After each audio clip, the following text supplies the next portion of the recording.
पन्नगे च सुरेन्द्रे च कौशिके पाद संस्पृशि निर्विशेष मनस्काय श्री वीरस्वामिने नमः।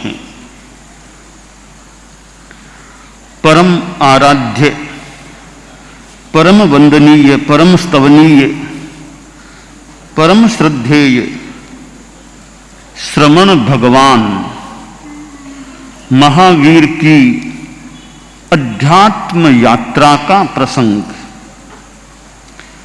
वीर प्रभु की आत्मा 27 भवों की श्रृंखला में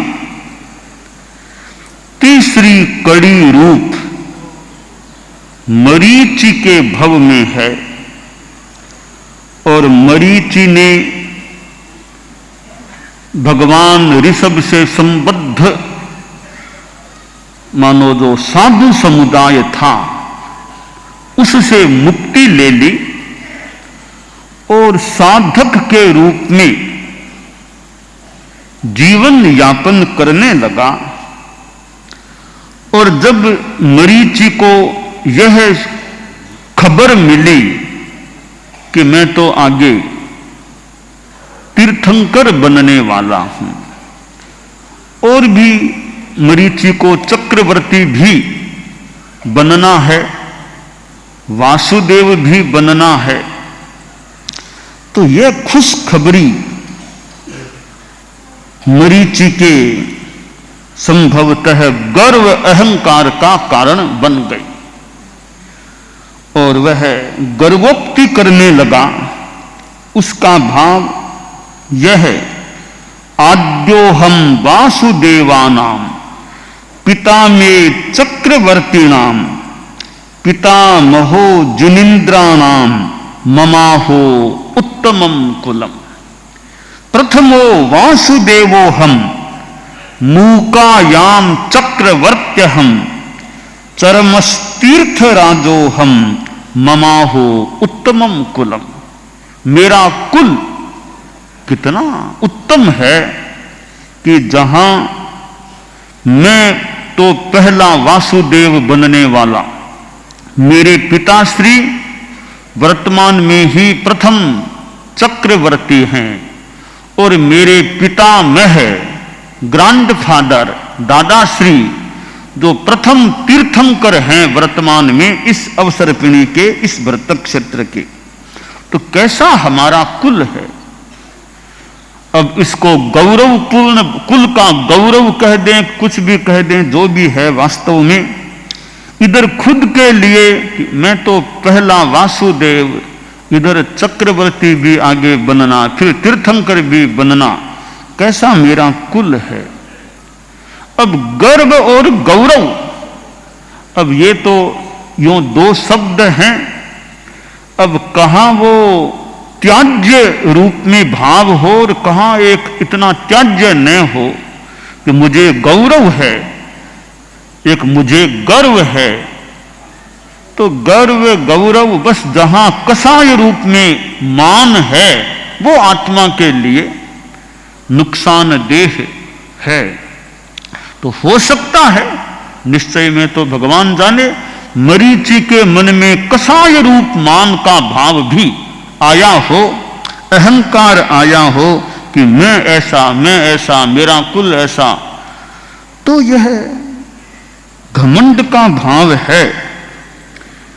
वह आदमी को जो परित्याज्य रूप में हो वह छोड़ना चाहिए कि भाई घमंड नहीं।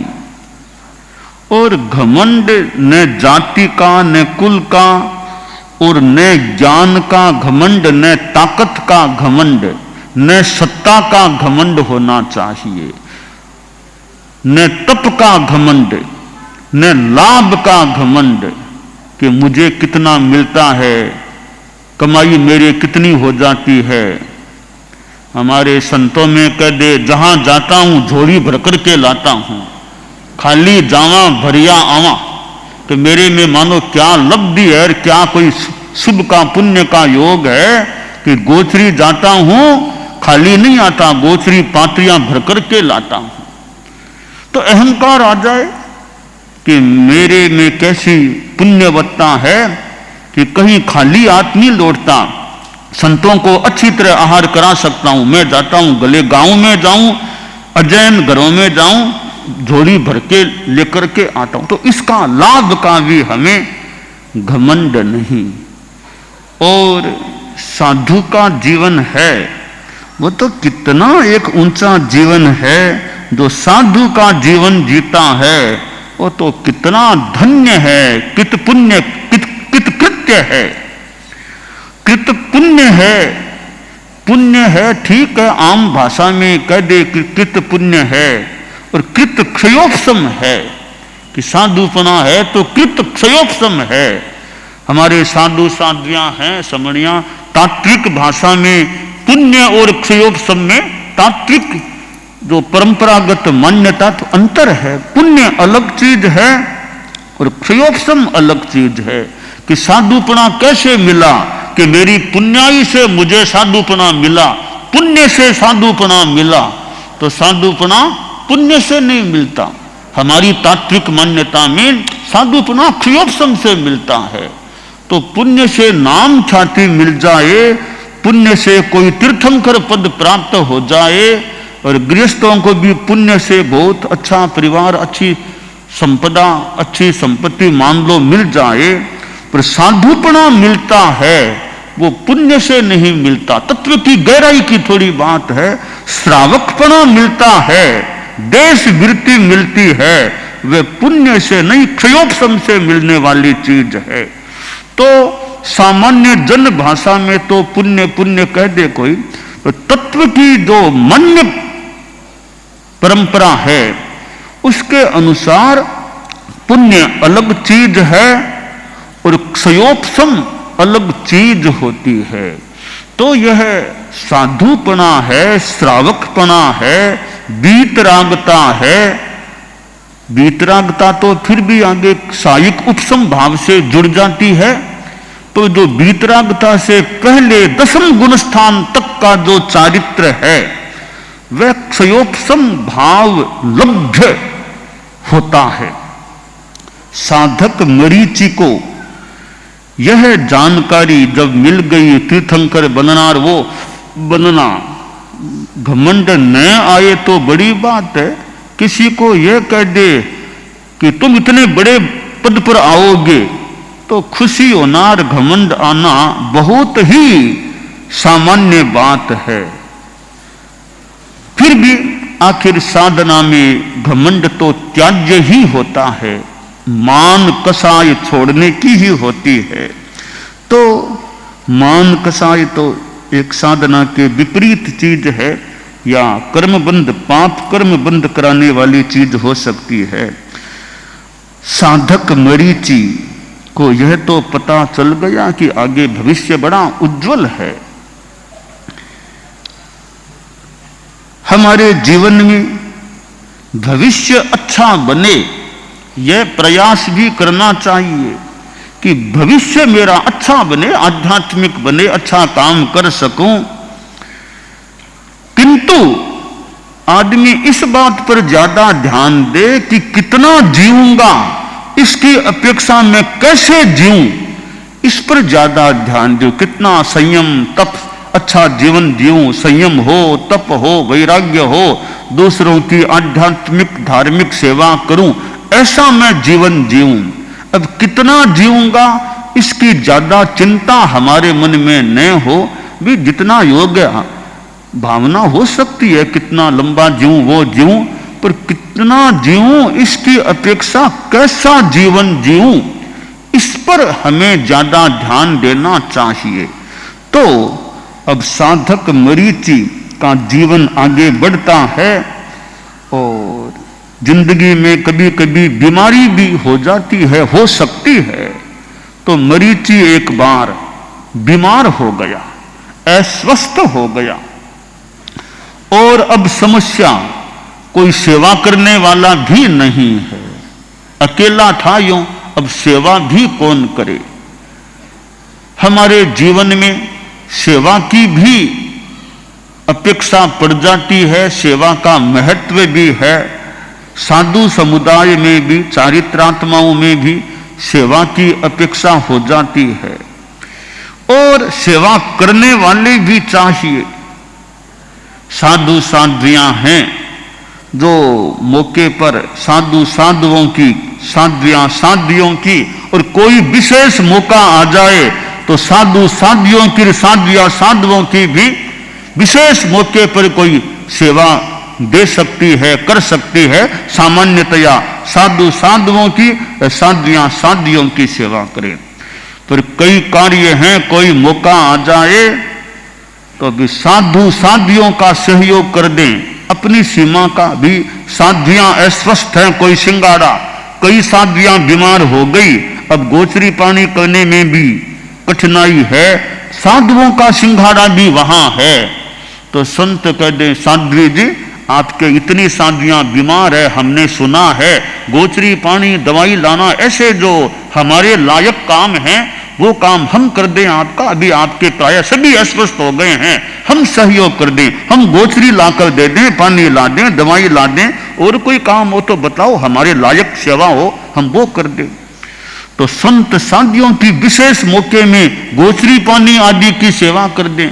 ऐसे ही कभी संत मानो कोई अस्वस्थ न बने, न साध्वियां बने, न साधु बने, अगर कोई बन जाए कि संत अस्वस्थ हो गए, 2-3 ही संत हैं, तीनों ही बीमार, एक तो वृद्ध हैं, तो साध्वियां बोले मुनिश्री अभी गोचरी पानी हम ला दें, दवाई हम ला दें और हमारे लायक सेवा हम कर दें, अभी आप लोग अस्वस्थ हैं, तो ठीक है, मौके पर यूं साध्वियां भी सेवा कर सकती हैं। तो यह सेवा है। सामान्यतया साधु साधुओं की, साध्वियां साध्वियों की सेवा करें। और सेवा के लिए तो कहा गया सेवा धर्म है परम गहनो योगिना मत्यगम्य है, कि सेवा तो परम धर्म है, सापेक्ष बात हो सकती है। तो यह सेवा की भावना, और यह तो साधु और साध्वियों की बात भी मैंने कही कि साधु साधु ही हैं, हमारे गुरुकुलवास में हैं। एक संत को चिकित्सा करानी है तो दूसरे साज के संत, हम जरूरत है हम चले, हम आपका सहयोग कर दें। साज तो एक हमारी सामान्य व्यवस्था है, साज के अलावा भी जरूरत है सेवा की, दूसरे सिंगाड़े का, दूसरे साज का संत कि हम चले, मैं आपकी सेवा करूं। इसी तरह साध्वियां कि मेरे सिंगाड़े की है कि नहीं, मेरे साज की, वो एक सीमा तक वो बात है, जरूरत है तो किसी भी सिंगाड़े की है, किसी भी साज की है, हम तो एक ही संग के है ना, हम तैयार है। जहां अपेक्षा है सहयोग की, हम सहयोग देने को तैयार हैं। यह सहयोग की भावना होनी चाहिए और देखने को मिल भी रही है, देखने को मिल भी रही है। एक सिंगाड़े का साधु दूसरे की सेवा में, एक सिंगाड़े की अन्य साज की साध्वियां, कोई साध्वी जी आई हैं तो वे कई साध्वियां मिलके उनके पास रह जाएं, उनको सहयोग दे दे, तो यह देखने को मिलता भी है। बहुत अच्छी बात भी है कि सेवा की भावना हो, एक दूसरे की सेवा करें, और हमारा शरीर, हमारी शक्ति हमें मिली हुई है, किसी दूसरे की सेवा में काम आए, अच्छी बात है, बड़ी अच्छी बात है कि मेरी शक्ति मेरे तो काम आती ही है, दूसरे की सेवा में मेरी शक्ति काम आए तो बहुत अच्छी बात है। तो मैं चारित्रात्माओं को देखता हूं कि साधु साध्वियों में थोड़ा इंगित दे देते हैं तो बहुधा या जितना यथा योग्य कि दूसरे सिंगाड़े की भी सेवा की जरूरत है तो वहां भी चले जाते हैं। इसी तरह साध्वियों को देख लो, चाहे संतों को देख लो, वो 2 संत और 3 संतों का एक सिंगाड़ा था। मेरी बात में कोई खास भूल नहीं हो तो यथा उपयोग बात है। 2 संतों वाले सिंगाड़े में अग्रणी थे, वो थोड़ी शरीर में बीमारी तकलीफ थी, तो दूसरे सिंगाड़े वाले अग्रणी थे वयोवृद्ध से उम्र वाले मुनि, वो बोले अरे भैया तुम्हारे शरीर में यह तकलीफ है तो चिकित्सा करा लो ना, क्यों इस बीमारी को लिए चल रहे हो, चिकित्सा करा लो। उधर की बात है, बीकानेर उस चौखड़े की बात है। अग्रणी मुनि बोले कि महाराज चिकित्सा तो करानी है, मैं तो अब दो ही संत हाँ बाद में आचार्य ने अर्ज कराशा मारी कोई व्यवस्था कैसी सहयोग की पछ मैं चिकित्सा कराशू पछ बाद में चिकित्सा कराऊंगा, ऐसी इच्छा। तो वो 3 संतों वाले सिंगाड़े के अग्रणी बोले, अरे तुम 2 हो, 2 क्यों, तुम हम 5 हैं, 3 हम 2 तुम, हम तो 5 है ना, तुम चिकित्सा कराओ, हम सहयोग करने को तैयार है।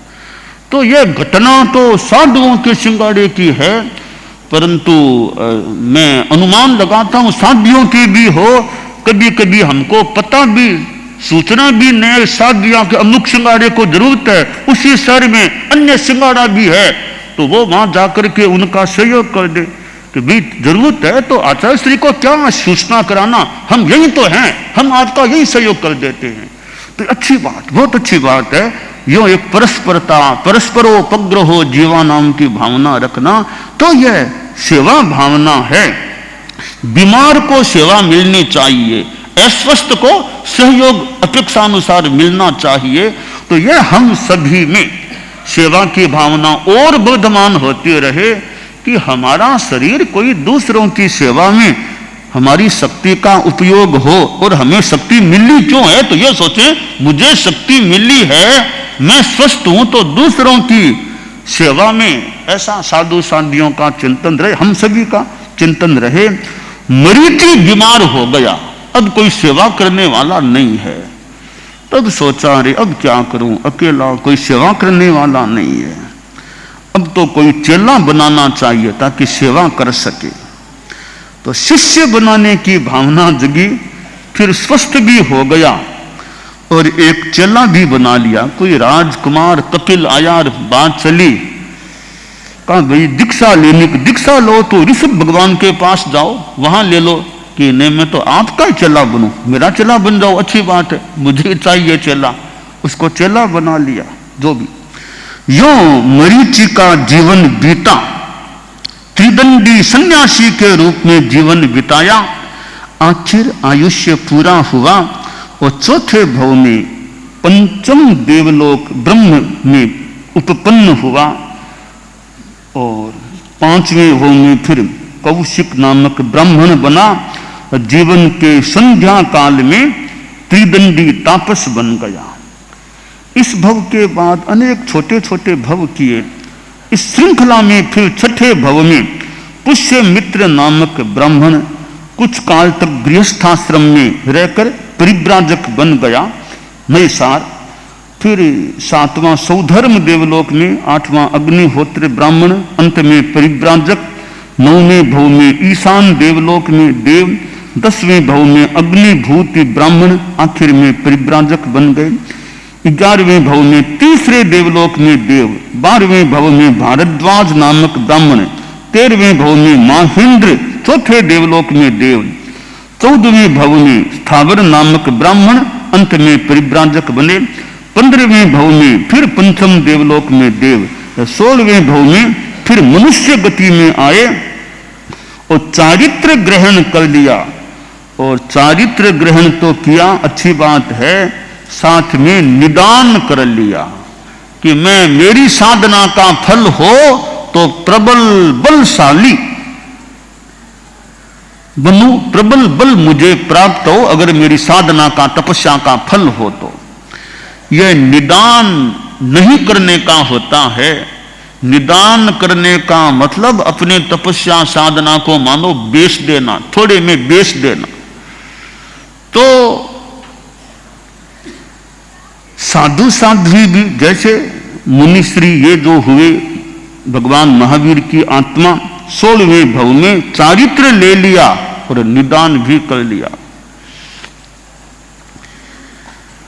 निदान किया तो निदान का फल भी मिलने वाला है आगे। 17वें भव में 7वें देवलोक में देव बने और 18वां भव आता है फिर मनुष्य गति। पोतनपुर नाम का नगर था, वहां राजा प्रजापति का राज्य था। 2 रानियां थी प्रजापति के, भद्रा और मृगावती।